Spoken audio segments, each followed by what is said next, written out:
सुप्रभात, good morning. CNBC आवाज Motilal Oswal studios में आप सबका स्वागत है। और अब बारी है आज ट्यूसडे के टॉप 20 की। एक इंपॉर्टेंट सेशन खड़ा है हमारे सामने। ट्यूसडे है तो निफ्टी 50 के वीकली कॉन्ट्रैक्ट्स की एक्सपायरी। एक्शन पैक्ड सेशन तो वैसे ही हो गया। पॉलिसी की कल सुबह सुबह तड़के आएगी, उसकी तैयारी कर रहे होंगे हम लोग। और दूसरी तरफ ट्रम्प साहब की वो डेडलाइन राइड कर रही होगी आज देर रात। कल अर्ली मॉर्निंग वो डेडलाइन खत्म होनी है जब उन्होंने कहा था ईरान के ब्रिजेस, ईरान के पावर प्लांट्स पे हमला एक साथ बोल देंगे। अब तक का सबसे घातक। उसके बीच में निगोशिएशन से कुछ निकल के अब तक तो आया नहीं है, तो डेडलाइन स्टिल रिमेन्स। तो वो कंसर्न माउंट करेगा और वो दिख रहा है स्क्रीन पे। गिफ्ट निफ्टी हर टिक के साथ दबाव बढ़ रहा है। आज सुबह जहां शुरुआत करी थी प्रोग्रामिंग की 7 बजे, उससे तो कहीं ज्यादा दबाव के साथ इस समय ट्रेड करता हुआ आपको नजर आएगा। 170 पौने 200 पॉइंट के दबाव, 150 से पौने 200 पॉइंट के दबाव के साथ हम लोग शायद आज के इस एक्सपायरी डे की शुरुआत कर रहे होंगे। ऐसे में टीम कैसे बनाई गई, कौन से स्टॉक्स फोकस में हमें और आपको रखने हैं। जब हम कह रहे हैं फोकस में रखने हैं, इसका मतलब ये नहीं है कि ट्रेडिंग और इन्वेस्टमेंट के लॉजिक से। वो आपका फाइनेंशियल एडवाइजर मदद करेगा। होमवर्क के तौर पे अपनी स्क्रीन पे स्टॉक्स ऐड करके रखिए। कोई इंटरेस्टिंग दिख रहा है तो अपने फाइनेंशियल एडवाइजर से कंसल्ट करिए ट्रेड इन्वेस्टमेंट से पहले। प्लीज इस बात का ध्यान रखिएगा। यहां पे हम और आप मिलकर सिर्फ होमवर्क कर रहे हैं आज की ट्रेडिंग सेशन का। भाई साहब, शुरुआती स्टॉक्स। सेटअप की बात थोड़ी सी कर लेते हैं। सेटअप आप कल के मार्केट एक्शन को देखें तो शुरुआत में हर प्रकार के न्यूज़ फ्लो मार्केट को इन्फ्लुएंस कर रहे थे। अच्छी भी खबरें थी, कोई नेगेटिव खबरें भी निकल कर आ रही थी। मैं ईरान युद्ध की बात कर रहा हूं, लेकिन ऐसे में भी आप देखें तो कल ब्रॉडर मार्केट की जो ब्रेथ है क्या शानदार आपको देखने को मिली। आप एडवांस डिक्लाइन देखें, आप सेक्टर स्पेसिफिक एक्शन देखें और ऑफलोज की रिकवरी। और कल देर रात को जब मैं चार्ट स्कैन करके देख रहा था सारे चार्ट्स, उसमें आपको नजर आएगा बहुत सारे स्पेसेस स्टॉक्स ऐसे हैं जो अपने स्तर पर एक बेस बना रहे हैं और बढ़िया एक ट्रेंड रिवर्सल के संकेत यहाँ पर देखने को मिल रहे हैं। तो नो डाउट आपको गिफ्ट निफ्टी तकरीबन 165 अंक नीचे नजर आएगा, लेकिन इसके बाद भी कंफर्ट है कि ज़्यादातर स्टॉक्स में अपनी लिस्ट में हर निशान में ऐड कर लूँ। और एक बड़ा इंटरेस्टिंग डेवलपमेंट यहाँ पर देखें और भारत के लिए बहुत ही प्राउड मोमेंट है। इसके जुड़े हुए 3 स्टॉक हैं आज मेरी लिस्ट में। सबसे पहले मैं आपको वो ट्वीट दिखाता हूँ, यानी एक्स का पोस्ट जो कि कल देर रात को प्रधानमंत्री नरेंद्र मोदी ने किया और एक बड़े डेवलपमेंट की जानकारी थी। अब दरअसल अगर आप देखें तो भारत की जो सिविल न्यूक्लियर जर्नी है, इसमें एक बहुत बड़ा पड़ाव जो है भारत ने हासिल किया है। और यहाँ पर जो प्रोटोटाइप फास्ट ब्रीडर रिएक्टर है, इसमें दरअसल अगर आप देखें तो क्रिटिकलिटी अटेन हो चुकी है। अब ये थोड़ा सा कॉम्प्लेक्स है, मैं भी इस चीज़ को समझने का प्रयास कर रहा हूँ। इस चीज़ को ये समझिए कि इस न्यूक्लियर रिएक्टर में जितना फ्यूल बर्न किया जाएगा वो वापस से अगर आप देखें तो अचीव कर लिया जाता है। तो ये पूरी तरीके से सेल्फ सस्टेनिंग न्यूक्लियर रिएक्टर बन जाता है, जिसके चलते अगर आप देखें तो भारत के लिए एक बड़ी उपलब्धि है। तो कुछ स्टॉक्स हैं, कुछ कंपनीज हैं जिसने इस प्रोग्राम में पार्टिसिपेट किया, इस प्रोजेक्ट को बनाया। और इसमें अगर आप देखें तो सबसे पहला है किर्लोस्कर ब्रदर्स का। यहाँ पर आप फोकस रखिएगा।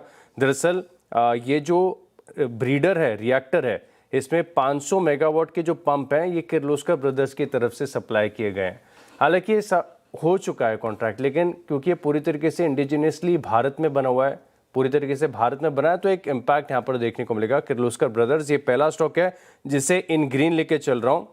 और मिधानी सेकेंड स्टॉक है मेरी लिस्ट में। मिधानी से मेरा मतलब है मिश्र धातु निगम। दरअसल अगर आप देखें तो ये कंपनी वैसे भी वर्ल्ड वाइड बहुत ही नीश कारोबार में, जो स्पेशल टाइप के अलॉयज होते हैं जो कि डिफेंस में, स्पेस प्रोग्राम में इस्तेमाल किए जाते हैं, वो मिश्र धातु निगम बनाती है। कल के सत्र में भी आप देखें तो ऑलमोस्ट 5% की तेजी के साथ बंद हुआ था। अब इस न्यूक्लियर रिएक्टर में जो स्पेशल अलॉयज भेजे गए हैं वो मिश्र धातु निगम की तरफ से हैं। तो पहले 2 स्टॉक हैं इस बड़ी उपलब्धि से जुड़े हुए, किर्लोस्कर ब्रदर्स और मिधानी, दोनों स्टॉक्स को रखा है इन ग्रीन। क्वार्टर अपडेट्स में इंटरेस्टिंग था गोदरेज कंज्यूमर। देखते ही लगा इसे ग्रीन कर देने का है, क्योंकि कल वीकेंड पे आए हुए डाबर वगैरह के अपडेट्स के सामने तो काफी बेहतर गोदरेज कंज्यूमर का अपडेट है। हाँ, ये है कि एफएमसीजी में सिलेक्टिवली अभी भी मामला थमा नहीं है। दिक्कत में कल जैसे मैरिको, डाबर फोकस में थे, मेरे ख्याल से इनरेडी ट्रेड कर रहे थे अच्छे बाजार में, तो ये जरा ध्यान रखिएगा। पर गोदरेज कंज्यूमर का अपडेट इसलिए अच्छा लग रहा है कि वो कह रहे हैं Q4 में हमारा बिजनेस लाइकली है कि double digit sales growth deliver करेगा। High single digit volume growth. High single digit मतलब हो गया 8 या 9% के आसपास। तो high single digit volume growth होगी। सोप के धंधे को हटा दूं तो वॉल्यूम, मतलब ये खुद ही कह रहे हैं, वॉल्यूम ग्रोथ डबल डिजिट्स में आपको दिखेगी। सोप इंक्लूड कर दे तो हाई सिंगल डिजिट, तो आंकड़े तो अच्छे दिख रहे हैं। वो कॉस्ट इन्फ्लेशन की बात जरूर कर रहे हैं। वो कह रहे हैं कि जिस तरह से कच्चे माल की लागत बढ़ रही है, कच्चा तेल इशू बन रहा है, उसके चलते कॉस्ट इन्फ्लेशन का रिस्क जरूर रहेगा। तो मार्जिन को थोड़ा सा निबल कर रहा होगा, बाइट कर रहा होगा। पर अपडेट अपने आप में अच्छे हैं। गोदरेज कंज्यूमर को ग्रीन रख रहा हूं उसके Q4 बिजनेस अपडेट्स के बैकड्रॉप पे। उसके बाद रखिए स्क्रीन पे टीटागढ़ रेल सिस्टम्स। ऐसी कोई मीनिंगफुल नहीं, लेकिन एक केपेक्स कर रहे थे। उस केपेक्स के लिए हरी झंडी मिल गई भारत सरकार से। Directorate general of shipping, ministry of port, shipping and waterways से इनको सैद्धांतिक तौर पे यानी कि इन प्रिंसिपल अप्रूवल मिल गया है इनके शिप बिल्डिंग डेवलपमेंट स्कीम में ब्राउनफील्ड एक्सपेंशन को 610 करोड़ रुपए का पिटा हुआ स्टॉक है। मेरे ख्याल से 950,000 वाला स्टॉक, अपने सारे के सारे स्टॉक ठंडे ऐसे ही पड़े, 600 650 पे ट्रेड कर रहा है। इन ग्रीन रख रहा हूं इस डेवलपमेंट के बीच में। कई सारे रेलवे रिलेटेड स्टॉक्स थे, इसलिए टीटागढ़ को भी मेंशन कर दिया। बाकी के स्टॉक्स आगे लेकर आता हूं। अगले किर्लोस्कर ब्रदर्स और मिधानी की बात हमने की। अगला है एमटार टेक, और वैसे भी हाई बीटा स्टॉक है, बड़े मूव के लिए जाना जाता है। यहाँ पर भी आप फोकस रख के चल सकते हैं। दरअसल आप देखें तो ये जो हाई टॉलरेंस मूविंग पार्ट्स होते हैं, असेंबलीज होती हैं इस रिएक्टर के स्ट्रक्चर में, इसको इस कंपनी ने सप्लाई किया है। बड़ा अचीवमेंट है। आज पूरे दिन आप देखें तो इसकी चर्चा होती हुई नजर आएगी। इससे जुड़े हुए स्टॉक्स में एक्शन मैं एक्सपेक्ट करके चल रहा हूँ। हालांकि ये सप्लाईज बहुत पुरानी हैं, कुछ सप्लाईज तो 2024 के आसपास की, क्योंकि ये प्रोग्राम और प्रोजेक्ट्स बहुत लंबा समय लेते बनने में, ओवरनाइट नहीं होता है। तो इस बड़ी उपलब्धि से भारत के लिए 3 स्टॉक मैंने आपके साथ शेयर किए, किर्लोस्कर ब्रदर्स, मिधानी और एमटार टेक। अब कुछ टेक्निकल स्टॉक्स की बात कर लेते हैं। और जैसे कि शो की शुरुआत में हम चर्चा कर भी रहे थे कि बहुत सारे स्टॉक्स ऐसे हैं जहां पर अब टेक्निकल स्ट्रक्चर बहुत अट्रैक्टिव होता जा रहा है। उनमें से एक स्टॉक है Indian metals and ferro alloys. यहाँ पर आप नज़र रखिए। अब कल हमने देखा था कि एनएमडीसी में काफ़ी बड़ा मूव था। स्टील के प्राइजेस को लेकर आज कुछ इंटरेस्टिंग अपडेट यहाँ पर देखने को मिल रहे हैं। कुछ रिपोर्ट्स ये बता रही हैं कि जो स्टील के प्राइजेस हैं ये 6 से 7% तक बढ़ चुके हैं। अब स्टील के स्टॉक्स में तो ज़रूर इसका एक्शन देखने को मिलेगा, लेकिन स्टील से जुड़े हुए ये जो पूरा स्टील का इकोसिस्टम है, चाहे फेरो अलॉयज की बात करें या आयरन ओर की बात करें, यहाँ पर भी आपको एक इम्पैक्ट देखने को मिलेगा। टेक्निकल स्ट्रक्चर बहुत इंटरेस्टिंग है। कंफर्ट के साथ 2.5-3% तेजी थी। आज मार्केट में अगर ऑफलोज की रिकवरी आती है, थोड़ी बहुत तेजी आती है, तो ऐसे स्टॉक आउट परफॉर्म कर सकते हैं। तो इम्फा इस स्टॉक को भी रखा है इन ग्रीन। अच्छा, रेलवे रिलेटेड स्टॉक्स की जब बात करी थी तो रीजन था, कल शाम को अपडेट आया कि भारतीय रेल ने, इंडियन रेलवेज ने 1365 करोड़ रुपए के एलोकेशन की मंजूरी दी है। एचबीएल इंजीनियरिंग और कर्नेक्स माइक्रोसिस्टम दोनों को ग्रीन रखा। ये मंजूरी जो आई है, 3 चीजें हैं। कवच ट्रेन प्रोटेक्शन टेक्नोलॉजी के रोल आउट को लेकर, जिसके लिए एचबीएल इंजीनियरिंग और बहुत सिलेक्टिव कंपनीज है, एचबीएल इंजीनियरिंग और कर्नेक्स माइक्रो जानी जाती है। आजकल तो फुल फ्लेज इसी में लगे हुए हैं, कर्नेक्स माइक्रो सिस्टम तो खास तौर पे। दूसरा है, एक और स्टॉक दिखा देता हूं इसमें, रेलटेल कॉर्पोरेशन को भी लेकर आइएगा। ये भी कवच सिस्टम्स के रोल आउट का काम करता है, रेलटेल। ऊपर से कवच सिस्टम्स के साथ आपको ऑप्टिकल फाइबर कम्युनिकेशन नेटवर्क की जरूरत होती है, जिसको पूरी तरह से रेलटेल लेआउट करता है इंडियन रेलवेज के लिए। और इंटरलॉकिंग सिस्टम की स्टेशंस पे, इन सब के लिए वो आवंटन की तैयारी हो रही है। तो कवच वर्जन 4.0 सदर्न रेल, अच्छा ये अलग अलग जोन ऑफ रेलवे सबके लिए मंजूरी एक साथ आई है। तो एचबीएल और कर्नेक्स माइक्रो को तो मैंने कवच रोल आउट के चलते फोकस में रखा। कवच प्लस ऑप्टिकल फाइबर लेआउट के चलते मैंने रेलटेल कॉर्पोरेशन ऑफ इंडिया को ग्रीन कर दिया। एक स्टॉक और जोड़ देता हूं, IRFC ये भी सरकारी, ये भी रेलवेज जुड़ी। इसके लिए क्या है, इस नए फाइनेंशियल ईयर का आगाज बढ़िया हुआ है। इंडियन रेलवे फाइनेंस कॉर्पोरेशन ने कल शाम को अपडेट दिया कि Maharashtra state power generation company को 1000 करोड़ रुपए के टर्म लोन का हमने सैंक्शन कर दिया है। ये स्टॉक मेरे ख्याल से 150 वाला है, जो सब 100 रुपीज पे इस समय ट्रेड कर रहा है। Railway as a pocket focus में थी, इसीलिए कोई टीटागढ़ से शुरुआत करी थी, सारे ये कर्नेक्स और ये सब जोड़े और एंड में रेलटेल भी फोकस में रख दिया। देखते हैं आज रेलवे हरकत में आया तो ये सारे स्टॉक्स इंटरेस्टिंगली मूव कर रहे होंगे। आखिरी के दो स्टॉक हैं, एक तो टाटा इन्वेस्टमेंट, यहाँ पर आप नजर रखिए, बहुत दिनों के बाद इसके चार्ट पर हलचल आपको देखने को मिली और सिर्फ कल का ही सत्र ही नहीं, इनफैक्ट आप देखें तो इससे प्रीवियस सेशन यानी पिछले हफ्ते के गुरुवार के सेशन में भी यहाँ पर हल्की सी तेजी आपको देखने को मिली। अब रह रहकर बहुत सारे छोटे ऐसे स्टॉक्स हैं जो मार्केट ने इग्नोर कर दिए थे, इनके ऊपर किसी का ध्यान नहीं था, लेकिन अब ऑफलोज की रिकवरी के साथ, ब्रॉडर मार्केट में तेजी के साथ इन स्टॉक्स में भी एक्शन बढ़िया हो रहा है। कल के सत्र में देखें तो 1-1.5% की तेजी है, लेकिन टेक्निकल स्ट्रक्चर ऐसा बता रहा है कि किसी भी दिन बड़ा ब्रेकआउट, बड़ी तेजी यहां पर आपको देखने को मिल सकती है और ये स्टॉक जाने ही जाता है बड़े मूव्स के लिए। तो टाटा इन्वेस्टमेंट सिर्फ टेक्निकल पर्सपेक्टिव से पिछले 2 दिनों के प्राइस एक्शन के चलते इस स्टॉक को इन ग्रीन लेके चल रहा हूं। इसके अलावा केन्स टेक और डिक्सन टेक, कल दोनों स्टॉक्स ने भी रिबाउंड का प्रयास किया था, हालांकि पूरी तरीके से कंफर्मेशन नहीं है। ये स्टॉक्स बहुत ज़्यादा और बड़ा रिएक्शन देते हैं। कल ज़रूर आपको 5% की तेजी यहाँ पर आपको नजर आई थी, मैं केन्स टेक की बात कर रहा हूँ। अब इसके रैंको चार्ट पर देखें तो पूरी तरीके से क्लैरिटी के साथ कंफर्मेशन नहीं आया, लेकिन कई बार आपको थोड़ा सा रूल के अगेंस्ट जाके प्रीएम्प्ट करना पड़ता है। 3450 रुपये के आसपास देखें, जो कि काफ़ी नीचे है, एक डबल बॉटम का प्रयास किया, हालांकि नेकलाइन को अभी तक ब्रेक नहीं किया है, वहां से कंफर्मेशन हमारे पास है नहीं, लेकिन स्ट्रक्चर अब ऐसा बन रहा है कि इन स्तरों पर भी ये स्टॉक टिका रह गया। थोड़ी सी भी तेजी आ गई तो आपके पास एटलीस्ट एक नियर टर्म के लिए 3450 का सपोर्ट बन जाएगा। तो जो स्टॉक्स में तेजी करना चाहते हैं, 3450 एक बड़ा लेवल है, जब तक इसके ऊपर बना हुआ है ट्रेंड पॉजिटिव है। तो केन्स टेक ये छठा स्टॉक है मेरी लिस्ट में जिसे रख रहा हूं इन ग्रीन। तो 6 स्टॉक्स हो गए पूरे। क्विकली एक छोटे से ब्रेक के लिए रुक रहे हैं, ब्रेक के बाद अगले 4 स्टॉक्स पर करेंगे बात। चलिए, ब्रेक के बाद आपका स्वागत है और अगले 4 स्टॉक्स पर बात कर लेते हैं। अगले स्टॉक्स हैं मेरी लिस्ट में जहां पर आपको नजर रखनी चाहिए डिलीवरी, और इसके चार्ट के स्ट्रक्चर में भी आप देखें तो जबरदस्त एक्शन देखने को मिल रहा है। हालांकि कुछ हफ्तों से स्टॉक लगातार बजिंग है, स्ट्रेंथ यहां पर देखें तो रिलेटिवली देखने को मिल रही है और मार्केट के उतार चढ़ाव का कुछ खास असर देखने को मिल रहा है। धीरे धीरे आप देखें तो स्टॉक तेजी दिखा रहा है। पिछले 1-1.5 महीने का चार्ट भी आप देखें तो स्टॉक में आपको स्ट्रेंथ के संकेत नजर आएंगे। कल कोई बड़ा मूव नहीं था, 2-2.5% की तेजी स्टॉक में देखने को मिली थी, लेकिन चार्ट का स्ट्रक्चर ऐसा है जो कंफर्ट दे रहा है ऐसे मार्केट में भी खरीदारी करने के लिए। तो डिलीवरी, ये स्टॉक इन ग्रीन लेके चल रहा हूँ।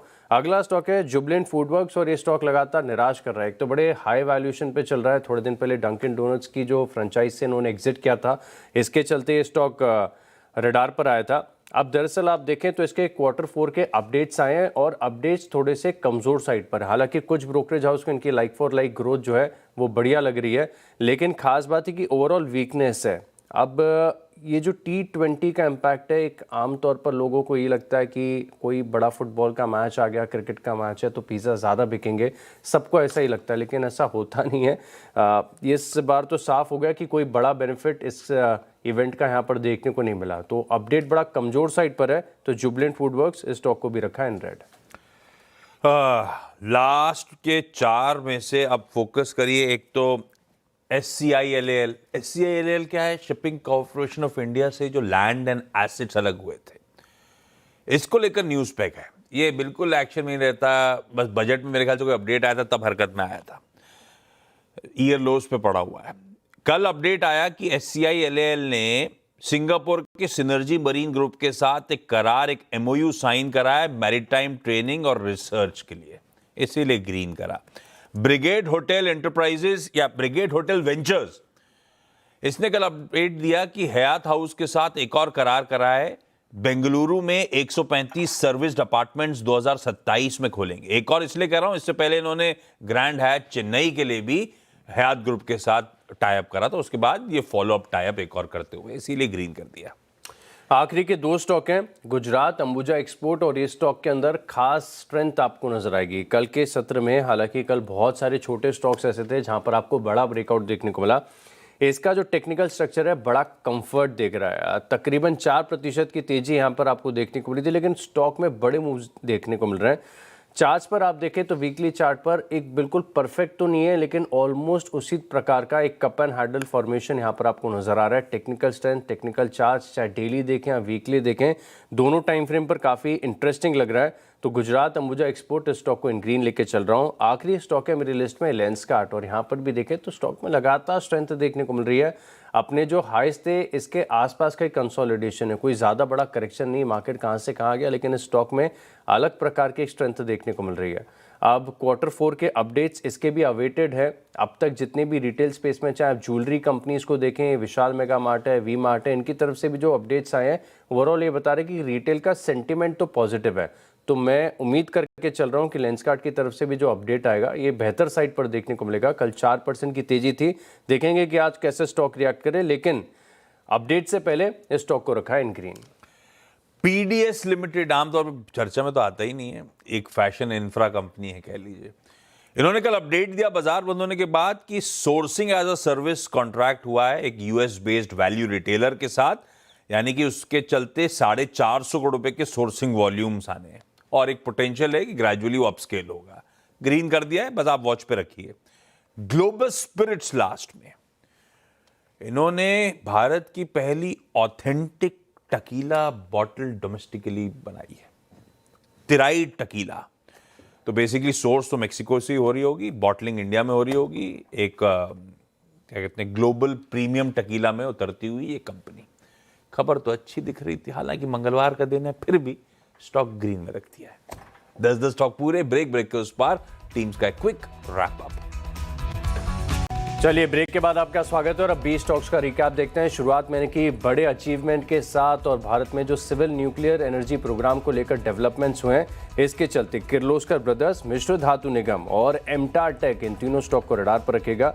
टेक्निकल तौर पर Indian metals and ferroalloys, Tata investment, Kaynes technologies delivery के चार्ट काफ़ी बढ़िया है। जुबिलेंट फूडवर्क्स की तरफ से कमज़ोर अपडेट यहाँ पर देखने को मिला। बाकी गुजरात अंबुजा एक्सपोर्ट और लेंसकार्ट, इन स्टॉक को भी लिस्ट में शामिल करें।